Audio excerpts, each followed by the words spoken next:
রাজবাড়ীর বালিয়াকান্দিতে দুধের খামারে খুরা ও গাভীর শরীরে পচন রোগ দেখা দিয়েছে। এতে চিন্তিত হয়ে পড়েছেন 2 শতাধিক খামারি। তাদের অভিযোগ, প্রাণী সম্পদ কর্মকর্তার গাফিলতিতে ঠিক চিকিৎসা না পেয়ে মারা যাচ্ছে গাভী। আর জেলা প্রাণী সম্পদ কর্মকর্তা বলছেন, এটি ভাইরাসজনিত রোগ, সঠিকভাবে পরিচর্যা না করলে পুরো এলাকায় ছড়িয়ে পড়বে।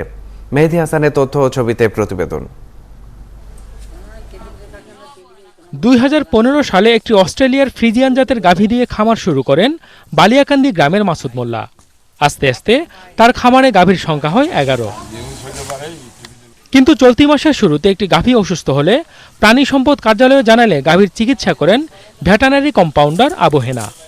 চিকিৎসাধীন অবস্থায় মঙ্গলবার একটি গাভী মারা যায় এবং সবগুলো গাভীর শরীরে দেখা দেয় ঘা। বাচ্চা দেওয়ার পরে একদিন পরে যে গাভীটা অসুস্থ হয়। অসুস্থ হওয়ার পরে আমি হেনা বাইরে ফোন দিই আনার পরে হেনা ভাই আমার গরুর বলে যে ক্যালসিয়ামের সমস্যা, এই জন্য উঠতে পারতেছে না। ওনার সিনিয়র অফিসার যে সময় আনলাম তাকে, সে বললো যে না, উনি ভুল ট্রিটমেন্ট দিয়েছে, গরু তো জ্বরের ট্রিটমেন্ট দিতে হবে। গরু জ্বরিছে, উনি দেশে শুধু ক্যালসিয়ামের সমস্যা। পরে আমার প্রত্যেকটা গরুই ওর ভিতরে পচে বেরিয়েছে। খামারিরা জানান, এই রোগের কারণে বাধ্য হয়ে অর্ধেক দামে অসুস্থ গরু বিক্রি করতে হচ্ছে। এই অবস্থা দেখে আশপাশের খামারিরাও হয়ে পড়েছেন চিন্তিত। এই 11টা গরু আছে, আমি ভয়ে আছি যে বাড়ির পাশেই আমার খামারের জন্য কোনো অসুবিধা না হয়।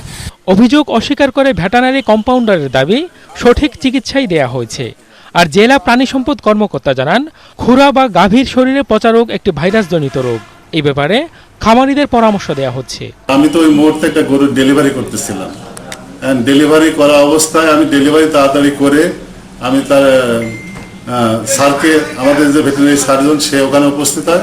গরুর এই রোগটা প্রতিরোধ করার জন্য তাদেরকে, খামারিদেরকে নিয়মিত রুটিন ভ্যাকসিনেশন করতে হবে। 4 মাস পরেও আবার তাকে ভ্যাকসিন করতে হবে এবং 21 দিন পরেও বুস্টারিং করা হবে। জেলা প্রাণী সম্পদ কর্মকর্তার কার্যালয়ের তথ্য মতে বালিয়াকান্দিতে 208টি ও পুরো রাজবাড়ী জেলায় 1085টি দুগ্ধ খামার রয়েছে। জিয়াউল হক, 71।